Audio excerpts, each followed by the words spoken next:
Warning, incoming game over. Warning, incoming game over. Bonsoir, I'm Andrew Berkshire. I'm here with Jordan Hachey. This is Game Over Montreal. The Montreal Canadiens just defeated the Buffalo Sabres by a score of 4-2. I was going to say 3-2, but we'll pretend that I wasn't.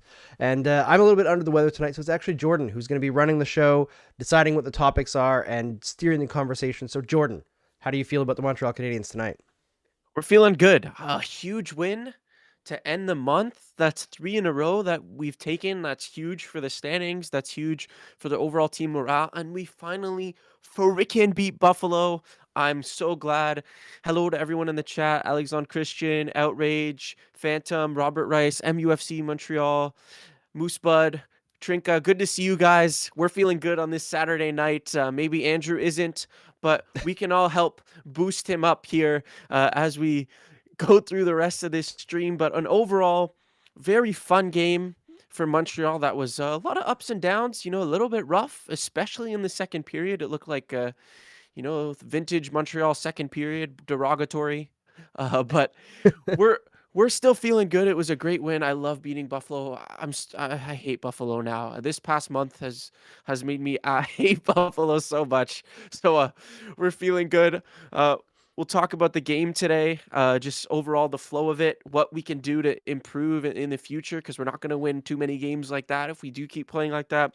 We'll talk about Kirby Dach back up on the first line, Jakob Dobes and Ned, who had an incredible game over in the second period, and then we'll talk about the defense, because we've been changing a lot of the pairings recently, so we'll be talking about that to end the night, and then as always, we'll go to your questions in our overtime period. But for now, right before we start, we'll hear from our great partners in Inchu Bijou. At the famous chateau at 4000 Rue Saint-Ambroise lies one of Montreal's coolest secrets, a glamorous Gothic jewelry store owned and run by women. Inchu Bijou isn't just a business. They've built a community that supports bold creativity and expression. When I was first introduced to founder Astrid Episegomian's shop, I was floored by the detail, vision, and scale of what she's built from her own mind. I don't think anyone would call me goth, but I know an innovator when I see one. Along with building their own business, Inchu Bijou also hosts markets for vendors in their space called Marché Maleficarum, boosting their whole community. If you don't live in Montreal, explore inchubijou.com, where you'll find over 800 designs that range from affordable to bespoke. Check out Inchu Bijou right now, a Game Over partner from the beginning. Welcome back to Game Over Montreal. I am Andrew Berkshire. I'm here with Jordan Hachey. The Montreal Canadiens have won a game. Jakob Dobes has been phenomenal for 3 straight games. And make sure if you are happy about that you like this show, because why wouldn't you not? I mean, it's the Montreal Canadiens show. You're tuning in to hear about the Montreal Canadiens. Smash like, hit subscribe, help us out. Jordan, lead us off. Yeah, so let's go through the game quickly as we go through, and we'll kind of leave our thoughts in here or there. But in the first, it was pretty even, maybe slightly tilted towards Buffalo, but doesn't matter because Montreal got up on the power play, and just some good movement between Suzuki and Caufield when on the left side of the ice. As they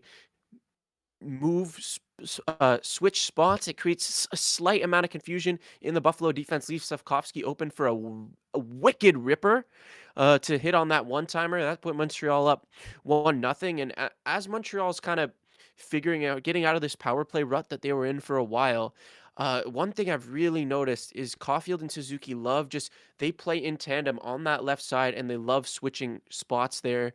And it opens up the point for Hudson, but it also opens up the slot for Slavkovsky. Yeah, it was awesome. Honestly, seeing those 3 together a little bit the last couple of games, I know it hasn't been like an intentional thing. I know Texier is out again.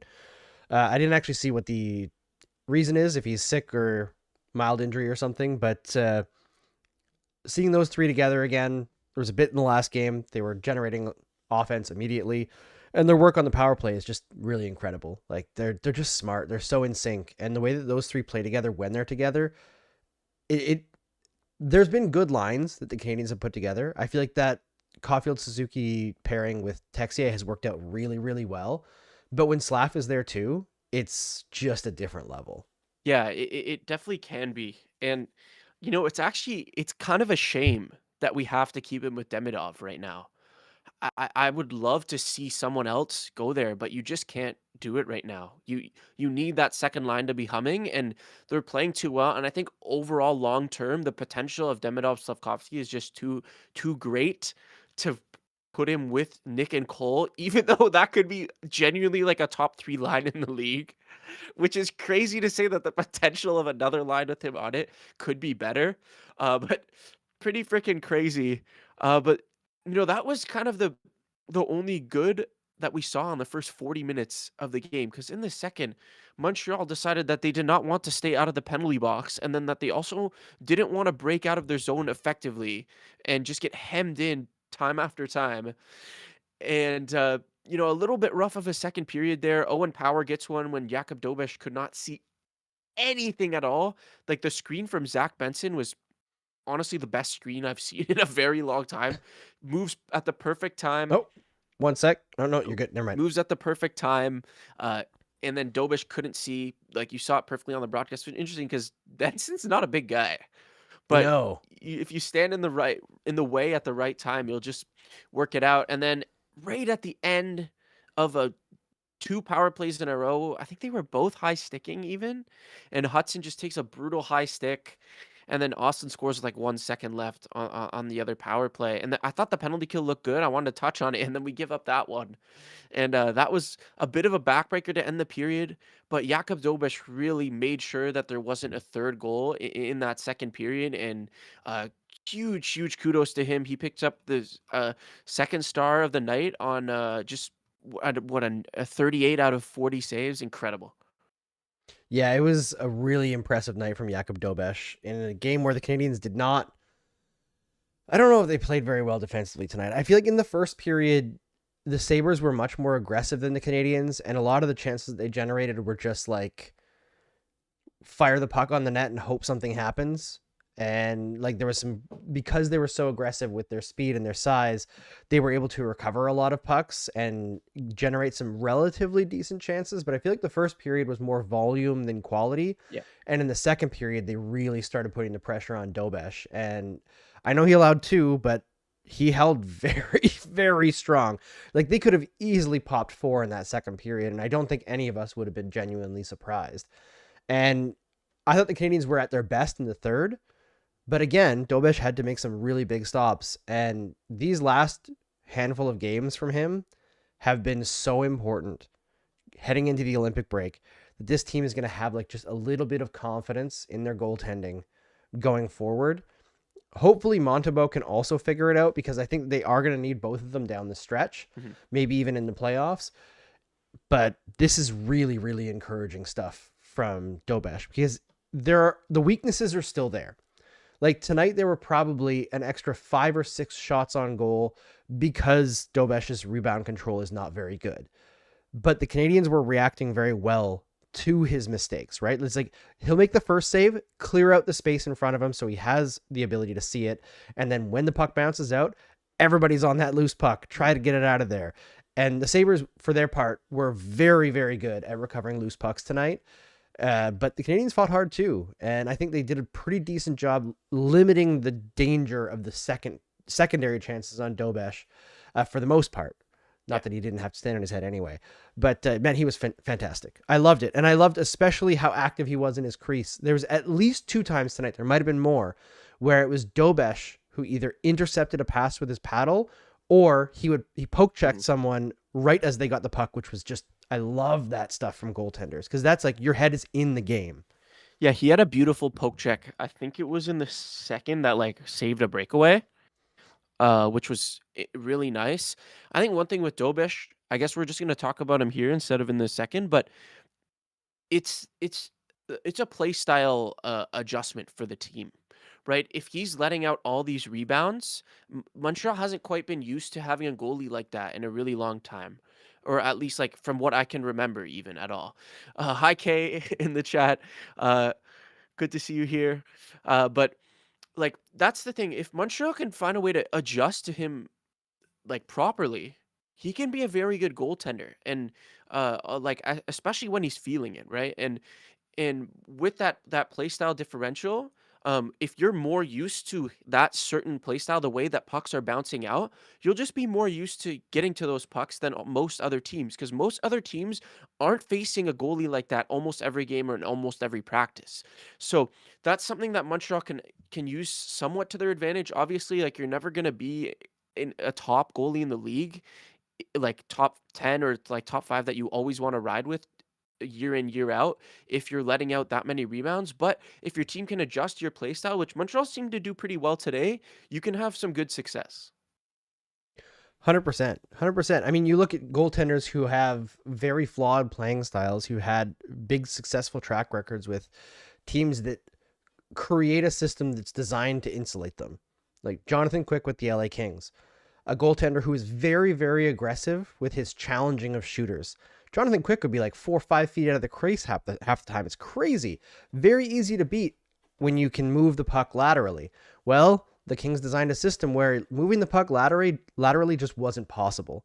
Like, teams could not do it against the LA Kings. Everything was straight shots, and it made Jonathan Quick's life very, very easy. So that is definitely a possibility.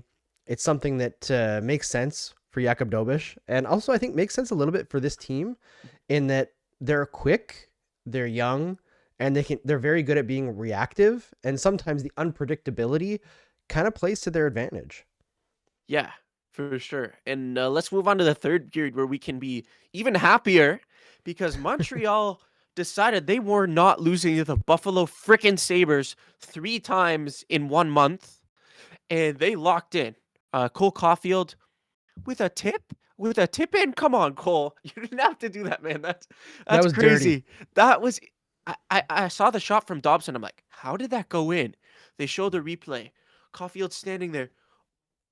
Oh my goodness. I did not know this guy had that in his game. This guy is a goal scorer through and through. Like, the goal scorer you're ever gonna see. The crazy thing is he's doing this while the Canadiens just like don't really use his goal scoring on the power play at all. They're just like, it's all right, Cole, you just go down by the goal line. Like, you're there to switch with Suzuki and create some chaos. But like, his goals in the power play, it's not like they're setting him up for like the line A shot or even like from the middle or anything, even from the point. He's from the goal line and he's got goals from there, but he's not a primary shooting option on the power play. It makes no sense from a using the tools that you have perspective, but it works really, really well because he can just score from anywhere. The first time I saw that goal, like live, I thought it was that Dobson shot it off of the Sabre and it just happened to bounce in. And then you see on the replay that no, Cole Caufield saw that the whole time. I don't know if Dobson specifically shot it for his stick, but I'll believe it because damn, was that ever perfect. It was perfect. Yeah. Yeah. And one thing you're seeing with Montreal on the power play, right? I talked about Suzuki and Caufield always switching spots. If they start doing that more often now, you could kind of adjust and sort of make Caufield a shooting threat from the left side, right? Keep switching him, and then some part of the power play he is, but part of it's he's also down low, and you have to kind of worry about 4 different hotspots of shooting now with Slav in the slot. Demidov has a wicked one-timer, and then Caufield down low can bank it off your goalie anytime he wants. And then Suzuki still got a really good shot. And then Caufield can also come back to the left side. So it's really nice. And then you see why, after the next goal, you see why Kirby Dach has the potential to be on this team long term. You see it. He's 1-on-2 on the forecheck. He makes a beautiful poke past his man, evades the body, Suzuki-esque, if I might say. And then plays it to Suzuki. Suzuki doesn't overextend. He doesn't fish in the puck. He trusts Dach to win that puck, and he gets it in a beautiful position and feeds it right over to Caufield on the most impossible save you're going to make, and it went in because it's Cole Caufield. And I actually initially thought it looked like to me from the angle on the broadcast that Suzuki fanned on a shot. Like, I don't know if anyone else saw that. That's what it looked like to me. And then it buried it, and they show the other angle. And on the angle where you're from the goalie's perspective, no, that's a pass. And it was a beautiful pass. Suzuki sees it all the way. And I just love the smarts of Suzuki to not overextend in there, because Dach's 1-on-2. He doesn't, that's a hard battle to win. And he makes the right play, the right pass. And if Kirby Dach can keep doing that, man, this is a real legit first line. This is a legit like scary line to play against night in, night out, and you love to see it. Yeah, when the Suzuki play specifically on that, I want to talk about the Doc part as well. But the Suzuki play, I also thought he fanned on the shot on the first replay, and then when they showed it from the goalie's angle, same thing with you. I was like, no, that was a purposeful pass. And then I was like, hold on. Am I just fanboying here a little bit on Suzuki? Because I have a very high opinion of him and his brain and his engine, like the way that he sees the game. Am I looking at a flubbed shot that just went directly to Caufield and assigning like a purposefulness to it and like overextending Suzuki's skill level just because like I'm used to him making good plays? No, I don't think so. I think he actually pretended to shoot and made the pass directly into Caufield's wheelhouse. Because like, what are the odds that you mess up the shot and it goes exactly where it needs to go? The guy is so slick. And Kirby Dach, it's exactly like you said. The 1-on-2 forecheck, it's the simple play. You're just getting the puck, recovering it, and picking it off the wall to a teammate that has time and space. If Dach can just continue to do that, he will 100% fit on that line. I've really liked his game the last couple of days. I've thought he's really taken it to the next level, and I've liked his level of sacrifice as well. The shot blocks that he's made late in games. Like, he just looks like he wants to be part of what's happening here. Like, the specialness is very clear to everyone in that locker room, and everybody is like trying to pull things in the right direction. Even in a game where they didn't really necessarily play very well, you can still see the commitment from everyone. Yeah, Doc wants it, man, and I love to see it because this guy could so easily have gotten demoralized. So many injuries, and I'm really happy for the guy when he's doing this stuff. And Kirby Dach, yeah, he's blocking shots. He's been like our best shot blocker at forward since he's come back, like legitimately, which is insane. And I swear he keeps getting it on the injured foot as well, but he's fighting it off. Clearly he did his rehab very well. But yeah, it's awesome. And then let's talk also about the end of this game where, yeah, Buffalo was mostly piling on the pressure. Montreal did have a couple chances going back, but really at the end of the game, it was all Buffalo. And then Buffalo's, cycling in the zone. Nick Suzuki's, I think, hounding Tage Thompson pretty well along the boards in the corner. And he goes up top. He makes a drop pass and switches spots. I think it was with Dahlin or with someone up top anyway. And he lays the most obvious pick I have ever seen on Nick Suzuki. Even if you say it's not a pick, he makes sure he levels him. He makes sure, even if you say, oh, it's not a pick, he made sure to level him up top there. And then there's a puck battle in front where Doc and Byram are just kind of pushing each other, and Doc is just a little stronger, so Byram isn't able to like drive forward, and he gets a holding call on that, which is no, like that's not a penalty. I thought he played it really well. And somehow that's a penalty, and then Montreal kills it off.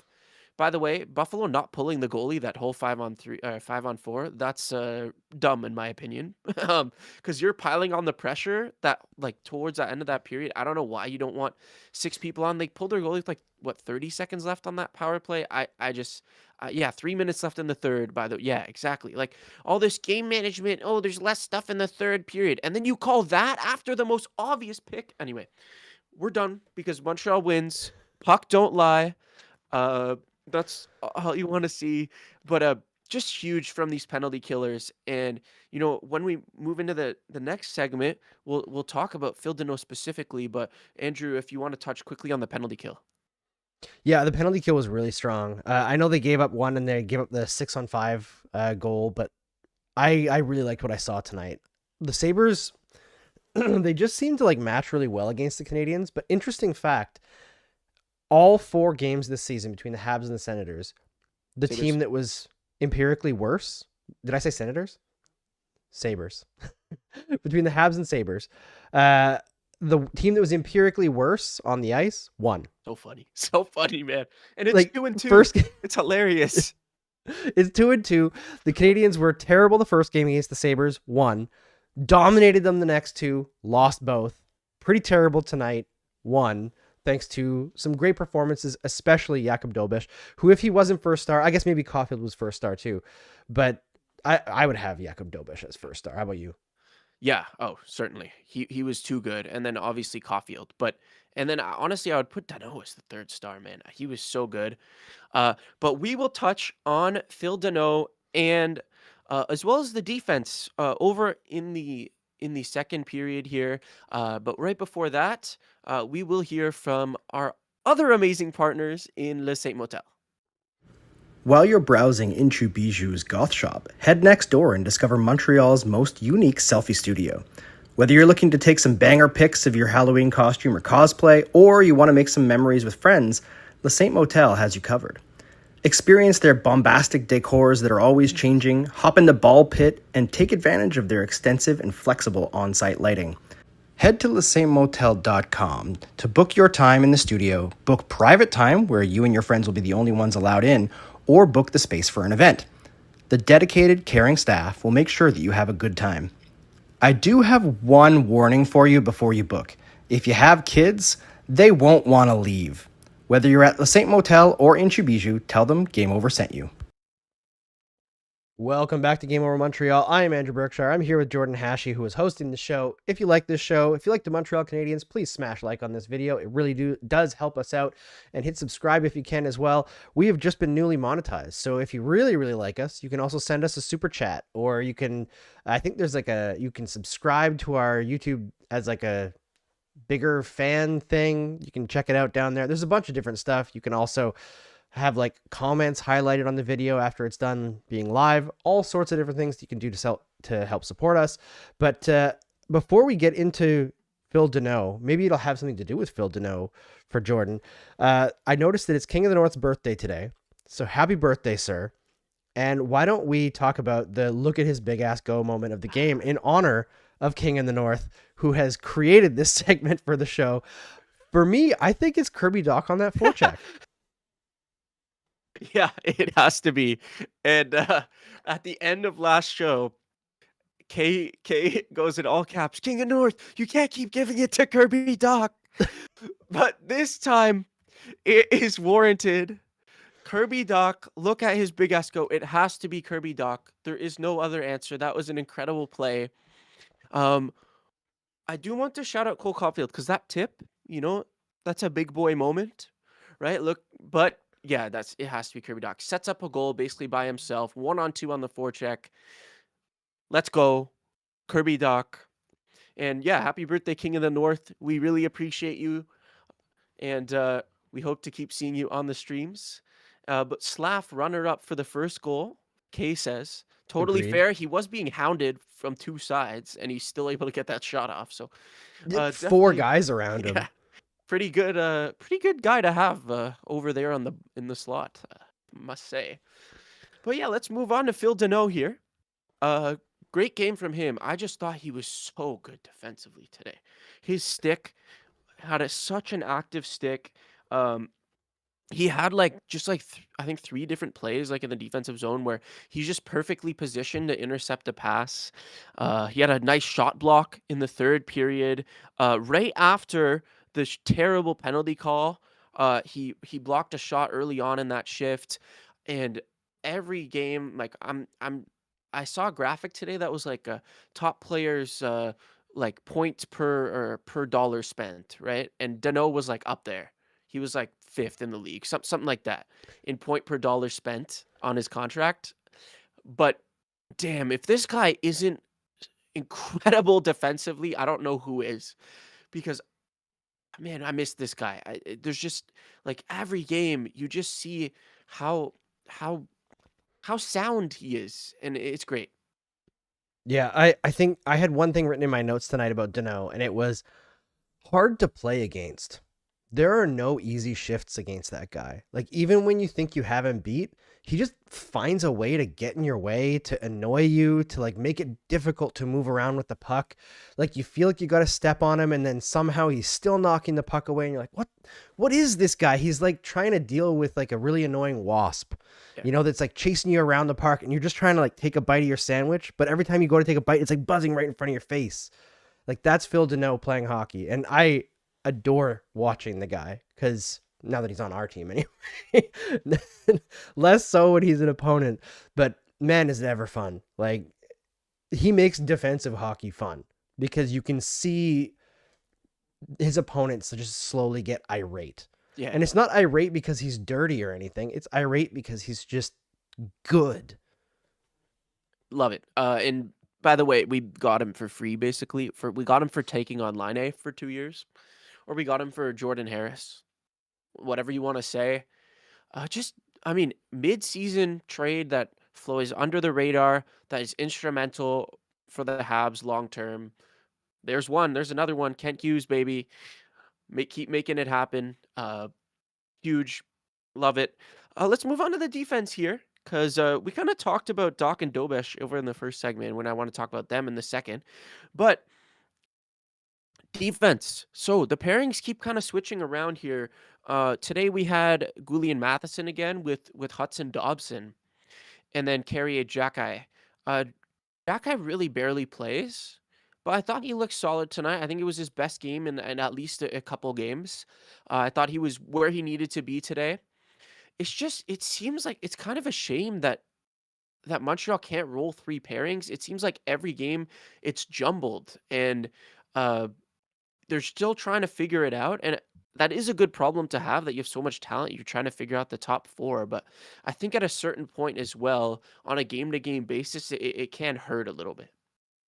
Yeah, I can. I have a theory with what's going on with the defense pairs. Because, like, for the most part this year, until, when they made a decision at some point where they would move, like, Hachey and Carrier apart. Maybe it was just, I don't remember now.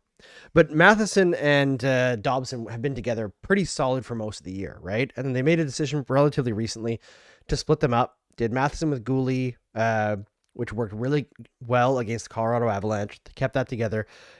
Dobson and Hudson together looks incredible. Like, I know people at the beginning of the year were worried about those two together being a defensive liability. I'll be honest, I don't worry about it at all.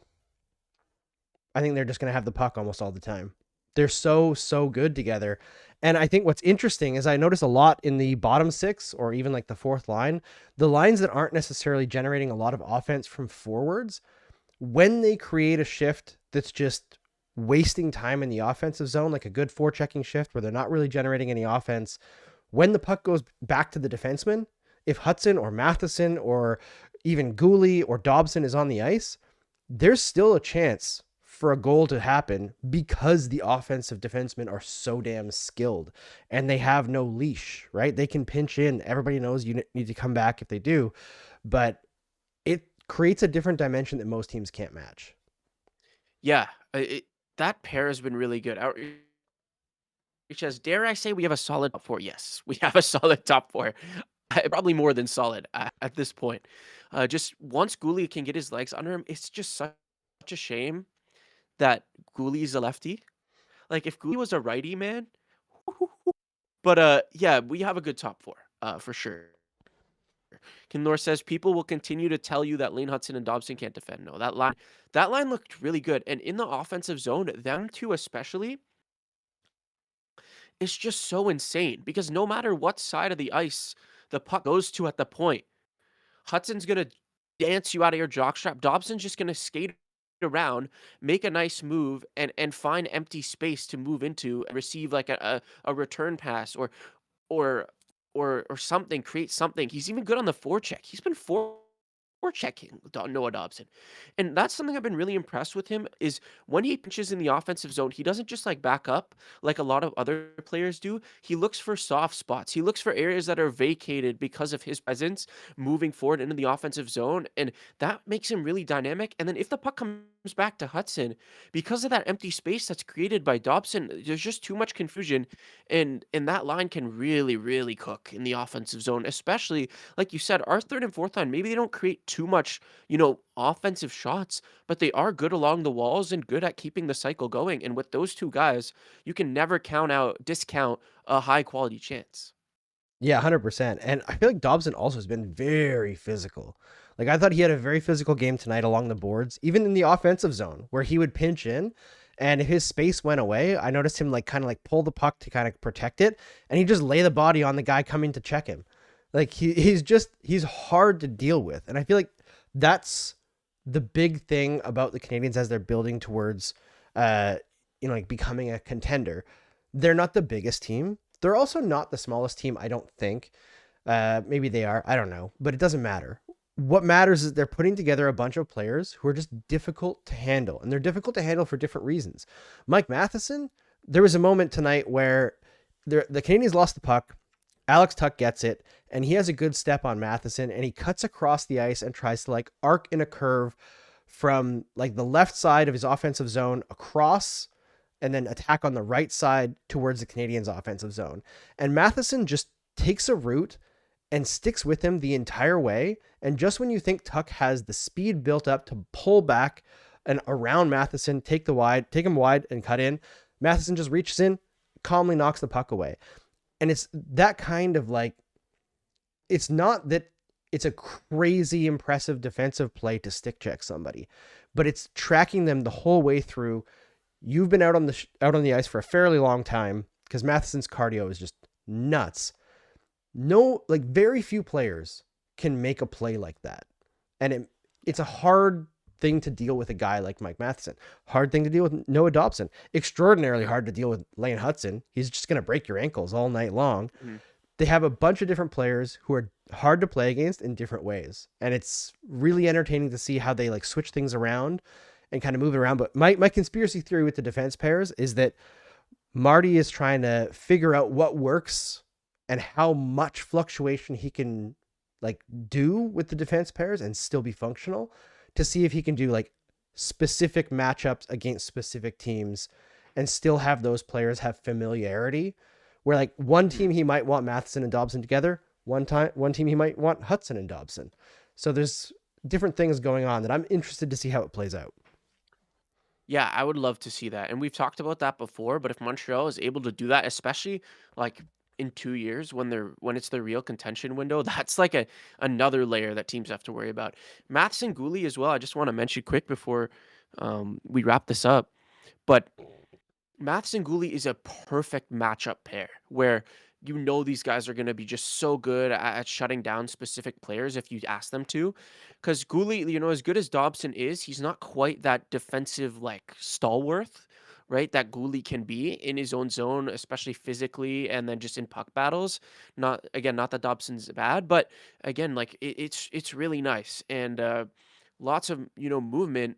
I see like some people say like, oh, well, Gouli's not right-handed. Gouli is too injured. Like trade Gouli. Like, man, this guy's so good. I would think it would be a big mistake if the Habs traded him, unless it was for like a piece that you can't argue with. Yeah, it's tough because like obviously if Gouli was right-handed, we wouldn't even be having this conversation. It'd be solid and no one would be worried. But the fact that he can play both sides is only to his benefit. I don't see like the trade offer that you would have to get to move a player like Caden Gouli, who not only is he damn good, he's also just like part of the core of this team. Like he's gone through so much, so like in such a short career to like be here through the whole rebuild. I think the guys who stuck around through the rebuild, to move on from them is going to take a lot. And I'm not talking about like Brendan Gallagher here, which I see some comments in the chat about Gallagher, which maybe we'll get to in the third period. But Gouli, all he needs to do is stay healthy now. And now that we had that scare last game where it looked like his shoulder blew off of his body, and yet he barely missed a shift and then came back and wrecked somebody and set up a goal, I'm hoping that we're in for like a good stretch of time where Gouli's healthy. Yeah, you really hope so. You really do. And this Montreal decor, it's just getting started. This is the first year of this iteration of the defense that we're seeing. And as we move forward, they're just going to get better, which is just scary, man. Because right now, I'd probably say like they're at least top half in the league for sure. And it can only go up from here. Really, like on good nights, this is a top 10 decor easily on good nights. So, you as you move forward, you'll see kind of what happens, and you know, as we go forward into this live stream, we'll move into our next segment where, well, we kind of covered everything that I want to cover in our 3 periods. So we'll just go to move over to you guys. You guys can ask us questions, ask us down below. What do you want to talk about? We saw some comments about Gallagher. You can ask us about Gallagher as we move into this overtime period. But first, I just want to remind you that the overtime period is sponsored by us. Yes, by Game Over, Game Over Montreal. Please, if you guys are liking our streams, like the video, please subscribe. If you have friends who are Habs fans, if you have family that are Habs fans that maybe might enjoy getting on a live stream, being part of this community, let them know. We really appreciate it. And really, each and every one of you guys, we really appreciate you guys. And we're so happy that you're here. And you can also get merch. Yeah, there's merch. We have a website in. You can find that in the description. Andrew's got a beautiful pink beanie. I'm getting a beanie soon. It's coming in. You guys will see that. But you got beanie, we got t-shirts, we got some other cool stuff on our website if you have a bit of extra money and want to get some cool merchandise. But let's go to the overtime period where you guys can ask us questions here and yeah, drop them down below. All right, we're in overtime. If Let's see Gouli what we got in the chat. plays like this with short hair, I will suffer in silence, says Outrage. Yeah, well, what do we think about short hair Gouli? Look at his big ass go moment. Go. Oh, King of the North, you missed it. You weren't here. It's Doc. It was Kirby Doc on the forecheck. Yeah. When we were wishing you happy birthday, my friend. Ghoulie short hair. I don't like the short hair. I like his luscious locks, to be honest. I mean, maybe it's just because I have envy. I can't do the the luscious locks anymore. But if you've got great hair, you got to take advantage of it. You can't do a buzz cut like that. Ooh, do they activate line A for the break, says Habs fan in NJ? I don't think so. Because we have 2 games left. Minnesota and Winnipeg. He has been skating a lot. I mean, maybe you play him against Winnipeg. Because why not? Yeah. I think there's definitely not against Minnesota, but there's a chance against Winnipeg. I don't think they're going to activate him before the break because I think they want to have time to figure out the salary cap implications. That's going to be tough. Like, True. They're going to have to figure out how to manage that situation. Robert Rice asks, do you think Gallagher is the guy coming out when Newhook is ready? I feel like the conversation around Gallagher is so interesting because I totally understand where everybody is coming from in that once a shift gets over 30 seconds, it's kind of brutal out there. And also a lot of plays die on Gallagher's stick. I don't want him on the power play anymore. I don't think he's contributing enough to be out there. However, there was a few shifts tonight where Gallagher's line was getting just hammered in the defensive zone. And it was Gallagher who was breaking up plays and getting the puck out of the zone.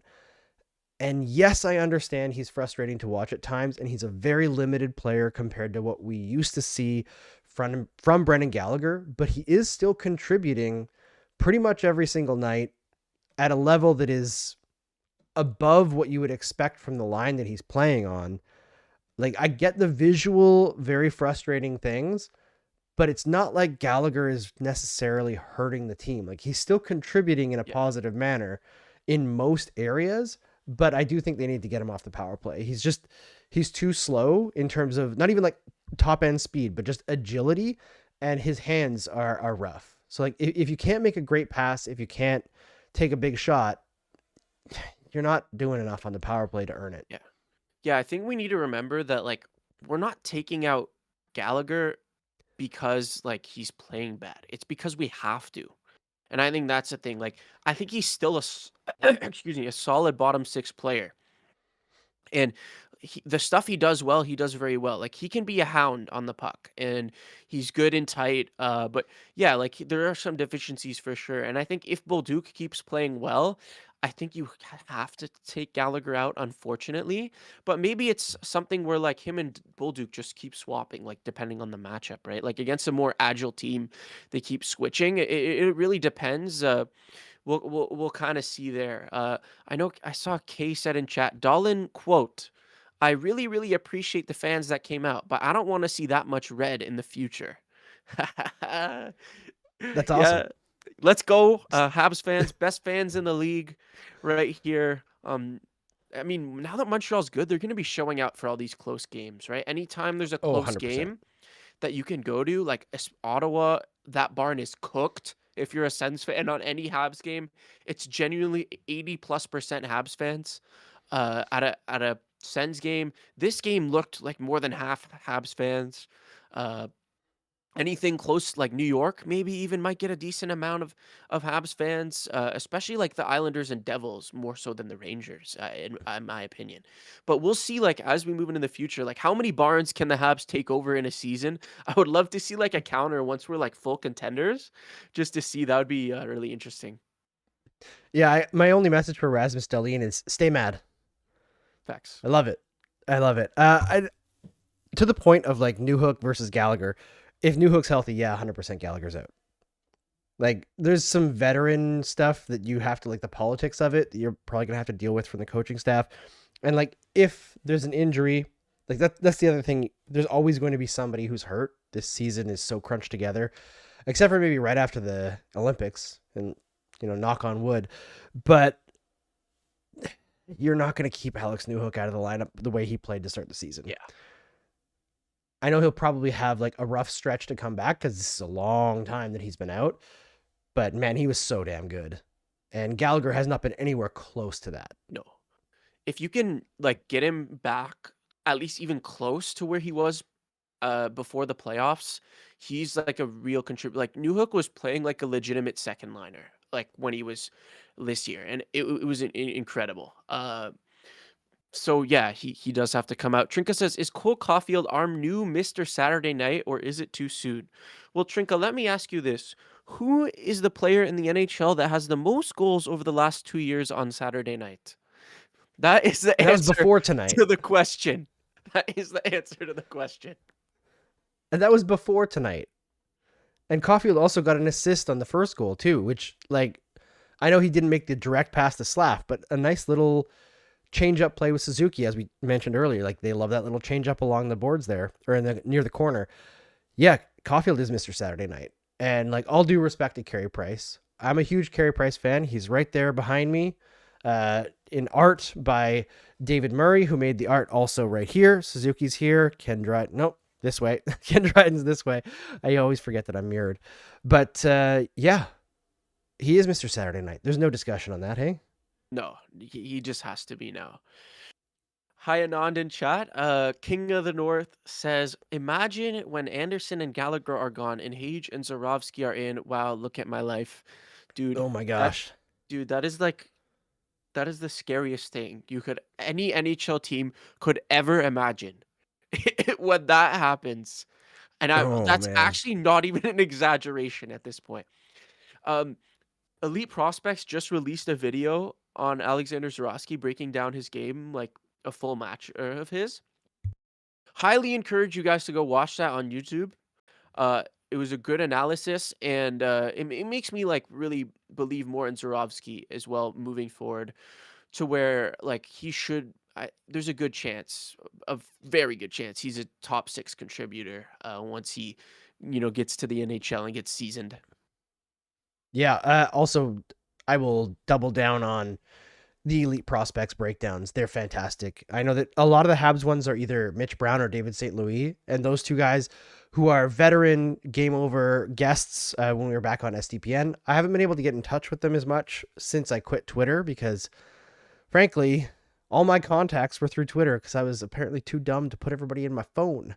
So I have to go back on Twitter and like figure out where they are now because people have dispersed across different social medias and it's kind of difficult, but I'd love to get them back on here. And Lauren Kelly is also awesome from Elite Prospects. So don't sleep on their content. They are fantastic. And yeah, the Canadiens have an embarrassment of riches. King of the North mentions Bryce Pickford as well. Oh yeah. That's he'll be interesting too, because the CHL isn't as strong as it was like 4 years ago. That's something Yeah. everyone needs to remember, is when you're seeing all these incredible stat lines, especially for players post draft year, when they're or especially in their overage season, where you're seeing these incredible stat lines, like all the best players from the CHL are in the NCAA now. So that is something to consider, but still great news. Like that's still a damn good league. Like everyone out there is getting drafted from that league still, right? So that is something to consider. And like Montreal has just so much to look forward to. We have so much to look forward to. We've got 2 games heading up this week as we wrap up. We're in Minnesota and in Winnipeg on Monday and Wednesday. Andrew, what are you thinking? 4 points? I am thinking 4 points. I am mildly worried about that Minnesota game though. I just don't want the Canadiens to go to Minnesota. I mean, the states in general, but yeah, it's like nerve-wracking. I don't know. It's not like I'm worried for the Montreal Canadiens. They're rich white people. They'll be fine, except for Suzuki's partially not. But like, yeah, it's complicated. I feel like it's more weird to not talk about it, even though it's a hockey show, than it is to like mention it. You know, it's fucking weird. I like ice as something you skate on, but all capitals ice, I'd rather it melted. Yeah, it is weird, and they're in Minnesota this time, like we said. So, just hope like no more craps, not more extra crap happens when they're there, and in general, not just when they're there, because it's not great right now in Minnesota, but still 2 more games till the Olympic break. We have been Jordan Hachey and Andrew Berkshire for Game Over Montreal on this Saturday night as the Canadiens take down the Sabres 4-2, courtesy of Mr. Saturday Night Cole Caufield. Thank you guys so much for tuning in. Please like and subscribe if you enjoyed, and have a great rest of your weekend. Have a great one. And remember, last weekend around this time, we were expecting this week, to be a 1-win week for the Montreal Canadiens. All 3. Not bad work. We'll see you next time.